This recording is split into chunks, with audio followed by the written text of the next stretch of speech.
नमस्कार, आप देख रहे हैं प्रदेश का भरोसेमंद news channel India news Rajasthan. मैं हूं आपके साथ सुप्रीत सचदेव। स्वागत है आपका हमारे खास कार्यक्रम बोलियो राजस्थान में। प्राइवेट स्कूलों में शिक्षा के नाम पर सिंडिकेट चलाया जा रहा है। अच्छे भविष्य का सपना दिखाकर आपकी जेब पर सीधा डाका डाला जा रहा है। जिन स्कूलों में संस्कार गढ़ने का दावा किया जाता है, वही स्कूल फीस के मामले में सूदखोर साहूकार बन गए हैं। प्राइवेट स्कूल आजकल शिक्षा माफिया बन चुके हैं। स्कूलों द्वारा फीस वसूली के लिए की जा रही मनमानी के कारण आज प्रदेश के भविष्य का अधर में लटकता नजर आ रहा है। हजारों बच्चे हर साल शिक्षा से महरूम होते जा रहे हैं। स्कूलों ने कोरोना काल में भी ट्यूशन फीस के अलावा annual charges, computer fees, smart classroom, miscellaneous, केयरस, स्पोर्ट्स, मेंटेनेंस, इंफ्रास्ट्रक्चर, बिल्डिंग और अन्य कई प्रकार के फंड और चार्जेस वसूलते रहे हैं। इन स्कूलों ने बड़ी चालाकी से कुल फीस के 80% से ज्यादा हिस्से को ट्यूशन फीस में बदलकर लूट को जारी रखा है। आज पूरे प्रदेश में निजी स्कूल एक सिंडिकेट चला रहे हैं, जिसके खिलाफ आवाज तो उठ रही है, लेकिन कोई एक्शन नहीं हो रहा। ऐसे में राज्य सरकार को कड़े कदम उठाने चाहिए ताकि निजी स्कूलों द्वारा की जा रही इस वसूली को रोका जा सके। आज इसी मुद्दे पर इंडिया न्यूज की टीम ने प्रदेश के अलग अलग शहरों में जाकर लोगों से बातचीत की और उनकी राय जानी। और उदयपुर में किस तरह से लोगों का क्या मानना है, इसको लेकर हमारे सहयोगी ने बात की। देखिए रिपोर्ट। निजी स्कूलों की लगातार जो हठधर्मिता है वो बढ़ती जा रही है। स्कूल की फीस बढ़ती जा रही है। आम आदमी परेशान होता जा रहा है। सिर्फ स्कूल की फीस ही नहीं, कपड़े, पुस्तकें सभी महंगे हो चुकी है और निजी स्कूल मानने को तैयार नहीं है। अभिभावक परेशान है। इसको लेकर आज इंडिया न्यूज़ के खास कार्यक्रम बोलियो राजस्थान में हम आम शहरवासियों से बात करने वाले हैं और पूछते हैं कि अभिभावक किस तरह से परेशान है। स्वागत करता हूँ मैडम, आपका नाम बताएं। मेरा नाम शीतल गुप्ता है और मेरा बेटा ग्रिगोरियस स्कूल में पढ़ रहा है। अभी 10th में है, अब 11th में आएगा। लेकिन जब कोरोना काल में भी स्कूल वालों ने फ़ीस कम नहीं करी और कोर्ट का आदेश होने के बाद भी फ़ीस में कोई उनका वो नहीं हुआ कि है ना फ़ीस में कोई कमी हुई हो, और उन्होंने फ़ीस ली है पूरे साल के लिए। स्कूल चले ना चले, लेकिन फ़ीस उनको पूरी चाहिए। जबकि स्कूल के सारे जो इंसेंटिव है उन पे तो रोक लगी है। बिजली का और पानी का जो भी खर्चा होता था वो सब पे रुक गए थे, तो उनको फ़ीस कम कर देनी चाहिए थी, पर ऐसा नहीं हुआ। उन्होंने उस टाइम पे भी पूरी फ़ीस ली और आज कोरोना ख़त्म होने के बाद भी हम लोगों की तो ऐसी सिचुएशन है कोरोना के बाद कि खुद का गुजारा हो जाए, वो भी बहुत बड़ी बात है। लेकिन उसमें भी अब इन्होंने और भी फीस बढ़ा दी। पहले 8 महीने की ले रहे थे, लेकिन अब वही 10 महीने की, गवर्नमेंट ने 8 महीने 10 महीने कर रखा है। लेकिन है ना, उसके बाद भी उसमें फिर वो उन्होंने क्या करा, उधर फीस बढ़ा दी। 10 महीने तो करे, लेकिन उधर फीस बढ़ा दी कि हाँ भैया हम तो 10 महीने की फ़ीस ले रहे हैं 8 महीने की दिखावे के लिए। लेकिन फ़ीस का जो क्राइटेरिया है वो बढ़ गया है। किताबें उन्होंने बोला है वहीं से लेनी है, हमारे हिसाब से हम नहीं ले सकते हैं। पुराने जो सिलेबस है उसमें थोड़ा बहुत फेरबदल करके ना हम पुरानी बुक्स यूज़ कर सकते बच्चों की, कि पुराने बच्चों से बुक्स लेके हम वो यूज़ कर लें। उसमें भी वो सिलेबस चेंज कर देते तो बच्चे कन्फ्यूज़ हो जाते कि मम्मा हमको तो नई बुक्स ही चाहिए। और कपड़े हर साल इन्होंने कपड़े चेंज करने का तो बना रखा है, और उनकी जो मनमानी दुकान है उसी दुकान से लेनी है जो फिक्स कर रखी है, ताकि उनका जो कमीशन है वो बंधा हुआ रहता है। इस वजह से हम लोग आम जन तो इतने परेशान हो चुके हैं स्कूल के, और बच्चों को पढ़ाना भी ज़रूरी है और हमको मैनेज करना भी ज़रूरी है। घर का खर्चा कैसे मैनेज हो पा रहा है? हो रहा है क्या? घर का खर्चा भी बहुत मुश्किल से मैनेज हो रहा है। इस कोरोना के बाद तो जो बचत बैंक थी वो इस 2 साल में जो कोरोना हुआ उस 2 साल में सब खत्म हो चुकी है। तो अब घर का खर्चा निकालना बहुत मुश्किल है, और उसके ऊपर ये फीस का बहुत मुश्किल है। इस आम आदमी कहीं ना कहीं परेशान है। महंगाई का दौर है। कोरोना की मार से आम आदमी उभरा ही है कि अब निजी स्कूलों की जो हठधर्मिता है, उनकी जो मनमानी है, वो लगातार बढ़ती जा रही है। मैडम, क्या मानते हैं, किस तरह से रोका जा सकता है? किसकी गलती मानते हैं? क्योंकि हम अभिभावक हैं, आप लोग ही जब तक कड़े कदम न उठाएंगे तब तक स्कूलों की मनमानी को नहीं रोका जा सकेगा। क्या मानते हैं? हम चाहते हैं कि वह बच्चा प्राइवेट स्कूल में पढ़े, अच्छा उनको फ्यूचर मिले, ये पर कहीं ना कहीं हम पेरेंट्स की भी गलती है। सरकारी स्कूलों में इतनी फैसिलिटी है, ये है, फिर भी वहाँ पे फीस भी कम है। पर प्राइवेट स्कूलों का प्रॉब्लम ये है कि है ना, वहाँ पे हम पढ़ाएं भी, डबल फीस भी दे, तो भी वो एग्ज़ामों के टाइम तक तो इनका कोर्स कंप्लीट नहीं होता है। अगर कुछ बोलने जाओ तो ये ऑब्जेक्शन उठाते हैं कि आप भले स्कूल में से सर्टी लेके जा सकते हो, और हम प्राइवेट स्कूलों में टीचरों और उनसे कोई ऑब्जेक्शन उठा नहीं सकते हैं। बाकी रही सरकारी स्कूल, वहाँ पे फैसिलिटी है, बच्चों का फ्यूचर है कि आगे उनको कुछ ना कुछ एक्टिविटी भी मिलती है ये, पर कहीं ना कहीं गलती तो पेरेंट्स की भी है कि हम ये सोचते हैं कि नहीं हमारा बच्चा प्राइवेट में पढ़े, अच्छा एजुकेशन ले, अच्छा वो करे, पर ऐसा नहीं होता है। हर कहीं प्राइवेट स्कूलें राइट नहीं होती है। बहुत सारी जगहों पे जो आज तो सरकार ने इतनी अच्छी फैसिलिटी दी है, उनको कमीशन है, सब कुछ है, पर तो भी इंग्लिश मीडियम भी देखने जाओ तो सरकारी स्कूलों में ये मेंटालिटी है कि सरकारी स्कूलों में पढ़ाया नहीं जाता। बाकी सरकारी स्कूलों में पढ़ाया अच्छा खासा जाता है, उनको फीस भी उतनी ही देते हैं और इनको लास्ट तक कोर्स कंप्लीट कराया जाता है, इनकी प्रॉपर एग्जामें ली जाती है। बाकी प्राइवेट स्कूलों का तो कुछ कह नहीं सकते, उनको कहो तो ये तो और माथे पड़ जाते हैं, फिर कोर्ट केस करो, ये करो, इनके फिर यही इशू। और है ना, एक तो इनके सबसे बड़े इशू यही होते हैं कि स्कूल यूनिफॉर्म में बुक से इनकी मर्जी से ही हमको हैंडल करनी पड़ती है। चाहे कोरोना आया कि कोई भी प्रॉब्लम हुई, पर हम उनके अगेंस्ट नहीं जा सकते। मतलब ये कहा जा सकता है कि निजी स्कूलों की मनमानी के आगे अभिभावक पंगु हो चुका है, क्योंकि अभिभावकों की बड़े स्कूलों के आगे नहीं चलती और स्कूल भी इतने रसूखदार हैं कि कोर्ट के आदेशों तक की पालना नहीं कर रहे। फीस एक्ट की मांग लंबे समय से अभिभावक संघ करता आ रहा है, लेकिन स्कूल वाले अपनी इच्छा अनुसार ही फीस वसूल रहे हैं। यहाँ तक कि जो आने जाने की जो वाहन है उसकी जो फीस है उसमें भी बढ़ोतरी कर दी गई है। जो ड्रेस है उसको निश्चित दुकान से लेना तय कर दिया गया है। पुस्तकें भी स्कूल द्वारा बताई गई दुकान से ही लेना है। ऐसे में ये कमीशन खोरी का एक बड़ा व्यापार शिक्षा जगत में पनपता जा रहा है, जिससे अभिभावक परेशान हैं। उदयपुर से इंडिया न्यूज़ के लिए अभिषेक जोशी। डूंगरपुर से भी हमारे संवाददाता ने लोगों से बात की और उनकी राय जानी। देखिए रिपोर्ट। यहाँ निजी स्कूल है जो उनकी मनमानी से लोग क्या है, माता पिता अधिकतर परेशान है। यहाँ पर कुछ माता पिता हैं जो हम उनसे बात करेंगे कि क्या परेशानियाँ आती हैं स्कूलों में, क्या फीस के मामले में आती हैं, कि किस तरह की परेशानियाँ आपको आती हैं। परेशानी तो पिछले 2 साल से लॉकडाउन चल रहा था, तो आर्थिक स्थिति तो वैसे ही पूरे व्यापार और 3 वर्ग के लोगों की बिगड़ी हुई है। और दूसरा, इन स्कूलों में हर साल 10% फीस की वृद्धि, 10% फीस की वृद्धि, यानी आप समझो 2400 से 2800 रुपये के आसपास इनका हर साल बढ़ोतरी, और पूछने पर कोई भी संतोषप्रद जवाब नहीं देना। और तीसरी बात सबसे बड़ी जो डूंगरपुर की एक कमी रही है कि जितनी भी प्राइवेट स्कूलें हैं उनके खिलाफ कुछ जांच कराई जाए और एक ही व्यक्ति विशेष द्वारा या एक ही आदमी द्वारा पूरे डूंगरपुर के शहर की जितनी प्राइवेट स्कूलें हैं उनका किताबों का टेंडर एक ही स्कूल और एक ही व्यापारी को देना, ये बहुत ही गुनाहगार है आम पब्लिक के लिए, आम अभिभावकों के लिए। क्योंकि वो कि वहाँ की जो किताबें वगैरह हैं वो उनका ये कहना है कि हमारे प्रिंट दिल्ली से होती है, जिस कारण आपकी महंगी होती है। शायद पढ़ाई हमने भी की है और हमने भी ग्रेजुएशन कंप्लीट किया है, डूंगरपुर से किया है, और मुझे जहाँ तक मालूम है कि जो किताबें किसी भी अन्य बुक स्टोर पर जो प्रिंट होती है उससे 50% या 60% डिस्काउंट में मिलती हैं। वहाँ पे जाने के बाद में मुश्किल से, वो भी 3 साल पहले से उसने 10% डिस्काउंट का एक अभिभावकों द्वारा मुहिम छेड़ी गई थी कि फीस वृद्धि की, तो जिस कारण उन्होंने 3 साल से 10% का डिस्काउंट हुआ है। बाकी मुझे नहीं लगता है कि वो 10% डिस्काउंट देने के बाद में भी अभिभावक उससे संतुष्ट हैं, क्योंकि वहाँ पर जाने के बाद में उस आदमी का न तो संतोषप्रद जवाब देना और न ही सीधे मुँह से बात करना, बस वो लेनी है तो लो, नहीं तो कोई बात नहीं, आप स्कूल में जाकर संपर्क करें। और स्कूल वाले प्रेशर करते हैं कि आपकी किताबें उस दुकान में मिलेंगी, आपके कपड़े उस दुकान में मिलेंगे और आपके जूते उस दुकान में मिलेंगे। यानी मुझे कुल मिलाकर ऐसा लग रहा है कि शायद ये बहुत ही बड़ा झोलमाल इन स्कूलों के खिलाफ या स्कूलों के लिए चल रहा है। दिखे तो इन्होंने बताया कि निजी स्कूलें जो है वो मनमानी के रूप में कर रही हैं, हर हमेशा मनमानी करती हैं, अधिकतर मनमानी करती हैं। जैसे फीस हो, फीस में वृद्धि हो या हर साल की बढ़ोतरी हो। कैमरामैन अनिल के साथ महेश्वर चौबीसा, डूंगरपुर। वैर से भी हमारे संवाददाता ने लोगों से बात की और उनकी राय जानी। देखिए रिपोर्ट। इंडिया न्यूज पर दर्शकों का स्वागत है।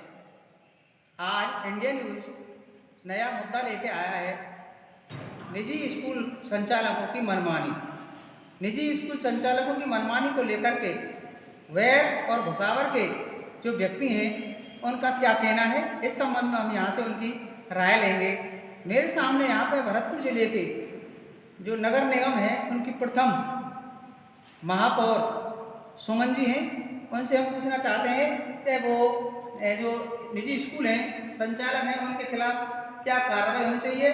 जो निजी स्कूल जो संचालक हैं वो छात्रों को या उनका अभिभावकों को परेशान करते हैं। आप क्या कहना चाहेंगे निजी स्कूलों संचालकों की मनमानी के बारे में? नमस्ते। निजी स्कूल संचालक जो हैं अगर कहीं मनमानी कर रहे हैं तो राजस्थान सरकार जो सोई हुई है उसको जगना चाहिए कि गरीब परिवारों के बच्चों को वैसे ही पढ़ने का मौका नहीं मिलता, वो मजदूरी करने चले जाते हैं, और अगर उनको स्कूल में जाने का मौका मिल रहा है और निजी स्कूल वाले उसकी मनमानी कर रहे हैं तो उसको रोको। आपको सत्ता में इसीलिए बिठा रखा है कि आप सबकी मनमानियों को रोको। बच्चे किस तरह से जीते हैं गरीबों के, वो एक गरीब परिवार का बच्चा ही बता सकता है। मैंने किस तरह संघर्ष किया है ये मैं ही जानती हूँ। मनमानी को रोककर फीसों को डिसाइड कर दीजिए कि नर्सरी से लेके और सीनियर क्लासों तक की फीस क्या होनी चाहिए, जिससे कि पूरे राजस्थान में जो फीस का दायरा है वो एक हो और वो रेटें इस तरह हो कि गरीब से गरीब आदमी भी अपने बच्चे को निजी संचालकों के स्कूलों में पढ़ा सके, तब ये मनमानी रुकेगी। चलती हुई क्लासों में ऐसे विद्यार्थियों को निजी स्कूल संचालक भगा देते हैं, उनको पढ़ने नहीं दिया जाता है, आपका क्या कहना है? ऐसे शिक्षक कभी भी शिक्षक नहीं कहला सकते, क्योंकि गुरु वो होता है जो बच्चों की कमियों को दूर करता है, ना कि वो गुरु होता है जो खुद की कमियों को ना देख के बच्चों को पैसे के दायरे में तोड़ता है। वो गुरु कहलाने के कतई लायक नहीं है। ऐसे लोगों के खिलाफ सख्त से सख्त कार्रवाई होनी चाहिए। इन लोगों का कहना है कि निजी स्कूल संचालक जो मनमानी कर रहे हैं उनको रोकने के लिए सरकार के द्वारा विशेष कदम उठाए जाने चाहिए। यहाँ पर ग्राम पंचायत जो बाछरेन है उनके जो सरपंच हैं अशोक कोहली जी, उनका क्या कहना है उनसे हम जानकारी लेते हैं। क्या कहना चाहेंगे आप निजी स्कूल संचालकों के बारे में? राम साहब, तो निजी स्कूल संचालक व्यवस्थापक होते हैं, ये क्या है गाँव में मैं भी एक छोटे से स्कूल से ही पढ़ा हूँ, ये गलत है जो ये बच्चों को प्रताड़ित करते हैं पैसे के लिए, फीस के लिए। अरे मजदूर आदमी के पास जो विद्यालय 2 महीने तक बंद थे तो उसका भी उन्होंने पूरा फीस लिया है। जो गरीब परिवार गांव से वो गरीब तबका लोग आते हैं, उनके बच्चे वहाँ पढ़ाने में असमर्थ नहीं, फिर भी वो बच्चों को क्यों पढ़ा रहे हैं? क्योंकि हम जो सरकार है वो सरकारी विद्यालय खोल रखे, लेकिन उनमें उचित सुविधा उचित साधन होने के बावजूद भी वहाँ के जो टीचर हैं वहाँ सरकार ध्यान नहीं दे रही। नहीं, वो एक पढ़े लिखे टीचर आते हैं वहाँ पे तो ध्यान नहीं दिया जा रहा। पहली बात तो हमारे बच्चे अपन प्राइवेट में जा क्यों रहे हैं? पहला मुद्दा तो ये है कि हमारे जब सरकार है, सरकार को हम बनाते हैं, गरीब लोग वोट देते हैं, तो हमारे बच्चे प्राइवेट स्कूल में नहीं जाने चाहिए। क्यों जाते हैं? तो सरकारी स्कूल की कमी की वजह से। तो मैं राजस्थान सरकार से एक मांग करता हूँ कि आप एक तो विद्यालय में जो सरकारी व्यवस्था है उनको दुरुस्त करें, जिससे हमारे बच्चे बाहर पलायन नहीं करें। और उसके बाद दूसरी ये कि एक निर्धारित मापदंड होना चाहिए कि नर्सरी से पहले तक ये फीस होनी चाहिए, फर्स्ट से सेकंड तक ये फीस होनी चाहिए। मतलब ऐसा कोई निर्धारण मापदंड होना चाहिए। ये मनमानी तरीके से लेते हैं। किसी स्कूल की तो फीस 50,000 रुपये, किसी की 18,000 रुपये, किसी की 15,000 रुपये, तो ये कोई तरीका नहीं है। निर्धारित मापदंड होना चाहिए, मेरा ये कहना है। तो इनका यह कहना है कि जो सरकार के द्वारा जो शिक्षा पद्धति है उसमें भी बदलाव करना चाहिए, क्योंकि कुछ वर्ष पहले सरकारी जो स्कूल हैं उनमें जो शिक्षा अच्छी तरह से नहीं हुई थी और उसके बाद में जो प्राइवेट स्कूल हैं वो उनकी संख्या ज़्यादा बढ़ गई और एडमिशन वो लेने लगे और इसके बाद में वो अपनी मनमानी करने लगे। तो यहाँ पर और भी हैं, पार्षद हैं, इनसे पूछना चाहेंगे कि आप क्या कहना चाहेंगे कि निजी जो स्कूल संचालक हैं अपनी मनमानी कर रहे हैं, तो उनको जो मनमानी करते हैं उनकी जो है किस प्रकार से रुकावट होनी चाहिए, क्या क्या कार्रवाई होनी चाहिए, कैसे उन पर रुकावट होनी चाहिए मनमानी जो संचालक जो स्कूल कर रहे हैं? पहली बार तो जो निजी स्कूल है वो किसान अपने ग्रामीण क्षेत्रों के अंदर किसानों के बच्चे हैं, इनको लोभ लालच देते हैं कि RTI के तहत या उसके हम फ्री एजुकेशन देंगे। लेकिन जब टाइम आता है एग्ज़ाम का हो या बीच बीच में किसानों के बच्चों को परेशान करते हैं, 3-4 बार उनसे कह देते हैं, फिर भगा देते हैं, TCR तक काटते हैं। तो TC के सरकार के द्वारा जो कोर्ट नियम बना रखे हैं उनकी पालना नहीं होती, इसके बारे में बताएं आप। देखो, सरकार के द्वारा नियमों की पालना नहीं होती है, क्योंकि हमारे गवर्नमेंट जो स्कूल है यहाँ जो टीचर होते हैं वो आते हैं स्कूलों में मूंगफली खाकर चले जाते हैं। इसलिए किसानों के बच्चे प्राइवेट स्कूल में जाते हैं। प्राइवेट स्कूल में भी जब हमको परेशान किया जाता है तो हमारे क्षेत्र के अंदर देखते हैं ज़्यादातर बच्चे जो गरीब तबके के हैं वो अपनी पढ़ाई पूरी नहीं कर पाते। तो इनका ये कहना है कि जहाँ तक भी सरकार को जो बदलाव करना चाहिए वो शिक्षा में बदलाव करना चाहिए। आप और क्या अपना सुझाव देना चाहेंगे राजस्थान सरकार के लिए कि जो निजी स्कूल संचालक हैं जो मनमानी कर रहे हैं उनके खिलाफ क्या कार्रवाई होनी चाहिए? सबसे राजस्थान सरकार को फर्स्ट ऑफ ऑल नर्सरी से लेके और सीनियर क्लासों तक की फीस क्या होनी चाहिए, जिससे कि पूरे राजस्थान में जो फीस का दायरा है वो एक हो और वो रेट इस तरह हो कि गरीब से गरीब आदमी भी अपने बच्चे को निजी संचालकों के स्कूलों में पढ़ा सके, तब ये मनमानी रुकेगी। चलती हुई क्लासों में से विद्यार्थियों को निजी स्कूल संचालक भगा देते हैं, उनको पढ़ने नहीं दिया जाता है, आपका क्या कहना है? ऐसे शिक्षक कभी भी शिक्षक नहीं कहला सकते, क्योंकि गुरु वो होता है जो बच्चों की कमियों को दूर करता है, ना कि वो गुरु होता है जो खुद की कमियों को ना देख के बच्चों को पैसे के दायरे में तोलता है। वो गुरु कहलाने के कतई लायक नहीं है। ऐसे लोगों के खिलाफ सख्त से सख्त कार्रवाई होनी चाहिए। इन लोगों का कहना है कि निजी स्कूल संचालक जो मनमानी कर रहे हैं उनको रोकने के लिए सरकार के द्वारा विशेष कदम उठाए जाने चाहिए। यहाँ पर ग्राम पंचायत जो बाछरेन है उनके जो सरपंच हैं अशोक कोहली जी, उनका क्या कहना है उनसे हम जानकारी लेते हैं। क्या कहना चाहेंगे आप निजी स्कूल संचालकों के बारे में? राम साहब, तो निजी स्कूल संचालक व्यवस्थापक होते हैं, ये क्या है गांव में मैं भी एक छोटे से स्कूल से पढ़ा हूँ। ये गलत है जो ये बच्चों को प्रताड़ित करते हैं पैसे के लिए, फीस के लिए। अरे मजदूर आदमी के पास इतना पैसा नहीं आता, वो मजदूरी कर करके अपना घर चलाता है, घर परिवार चलाता है, उसके बच्चों की फीस भरता है। तो इसका मतलब ये नहीं है कि उनके बच्चों को स्कूल से भगा दिया जाए। और मैं तो ये करता हूँ, मैं तो ये आशा करता हूँ कि गरीब बच्चे हैं उनको कोऑपरेट करके चले निजी संचालक। और सरकार से अपील करता हूँ कि सरकार भी गरीब बच्चों की फीस में अपना योगदान दे। निजी स्कूल संचालकों के खिलाफ क्या कार्रवाई होनी चाहिए? बच्चों को स्कूल से भगा दिया जाता है। एडमिशन जब बच्चों को कराते हैं तो उस समय उन्हें प्रलोभन दिया जाता है, उसके बाद में निजी स्कूल संचालक एडमिशन होने के बाद में उसको क्या है प्रताड़ित करते रहते हैं, कभी फीस के नाम पर, कभी ड्रेस के नाम पर। तो यहाँ पर प्रताप सैनी जी हैं, ये क्या कहना चाहते हैं? प्रताप जी, आप क्या कहना चाहेंगे? निजी स्कूल संचालकों के खिलाफ क्या कार्रवाई होनी चाहिए जो सरकारी गाइडलाइन की पालना नहीं करते? देखिए, प्राइवेट स्कूलों में एक तो गाँवों के अंदर जो छोटे विद्यालय होते हैं प्राइवेट स्तर के, वहाँ तो ज़्यादा फर्क नहीं पड़ने वाला है। लेकिन शहरों के अंदर जो बड़े विद्यालय हैं जिनकी फीस का स्ट्रक्चर ही लाखों रुपए से ज़्यादा होता है, और वहाँ पर यदि कोई छोटे गांव का बच्चा या गरीब बच्चा पढ़ना चाहेगा तो वो एजुकेशन नहीं ले पाएगा। तो निवेदन ये रहेगा कि सरकार को इस तरह करना चाहिए कि अच्छे प्राइवेट स्कूलों का जो फीस स्ट्रक्चर है उसको थोड़ा सा कम करें, जिससे कि गरीब तबके के बच्चे भी उसमें अच्छी एजुकेशन ले सके। और तो है किस प्रकार से रुकावट होनी चाहिए, क्या क्या कार्रवाई होनी चाहिए, कैसे उन पर रुकावट होनी चाहिए? मनमानी जो संचालक जो स्कूल कर रहे हैं, पहली बार तो जो निजी स्कूल है वो किसान अपने ग्रामीण क्षेत्रों के अंदर किसानों के बच्चे हैं, इनको लोभ लालच देते हैं कि आरटीआई के तहत या उसके हम फ्री एजुकेशन देंगे। लेकिन जब टाइम आता है एग्ज़ाम का हो या बीच बीच में किसानों के बच्चों को परेशान करते हैं, 3-4 बार उनसे कह देते हैं, फिर भगा देते हैं, टीसियाँ तक काटते हैं। तो टीसी के सरकार के द्वारा जो कोर्ट नियम बना रखे हैं उनकी पालना नहीं होती, इसके बारे में बताएं आप। देखो, सरकार के द्वारा नियमों की पालना नहीं होती है, क्योंकि हमारे गवर्नमेंट जो स्कूल है यहाँ जो टीचर होते हैं वो आते हैं स्कूलों में मूँगफली खाकर चले जाते हैं। इसलिए किसानों के बच्चे प्राइवेट स्कूल में जाते हैं। प्राइवेट स्कूल में भी जब हमको परेशान किया जाता है तो हमारे क्षेत्र के अंदर देखते हैं ज़्यादातर बच्चे जो गरीब तबके के हैं वो अपनी पढ़ाई पूरी नहीं कर पाते। तो इनका ये कहना है कि जहाँ तक भी सरकार को जो बदलाव करना चाहिए वो शिक्षा में बदलाव करना चाहिए। आप और क्या अपना सुझाव देना चाहेंगे राजस्थान सरकार के लिए कि जो निजी स्कूल संचालक हैं जो मनमानी कर रहे हैं उनके खिलाफ क्या कार्रवाई होनी चाहिए? सबसे राजस्थान सरकार को फर्स्ट ऑफ ऑल तो एक रूल बनाना चाहिए कि नर्सरी से 12th तक के बच्चों का फीस का क्राइटेरिया ये रहेगा।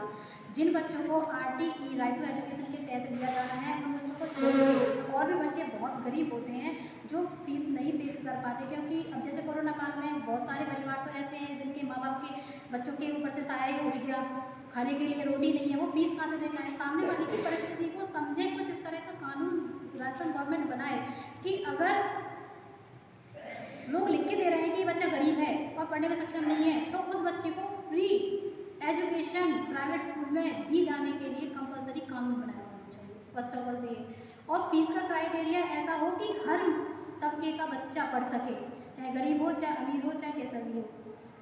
जब जाके ये मनमानियाँ रुकेंगी। आप खुले में कहोगे अपनी मर्जी से ड्रेस सेट करो, अपनी मर्जी से किताबें सेट करो, अपनी मर्जी से सब कुछ सेट करो, फीस वगैरह, तो वो फिर अपनी मनमानी करेंगे। जब तक राज्य सरकार का कंट्रोल नहीं होगा तब तक ये मनमानियाँ नहीं रुक सकती।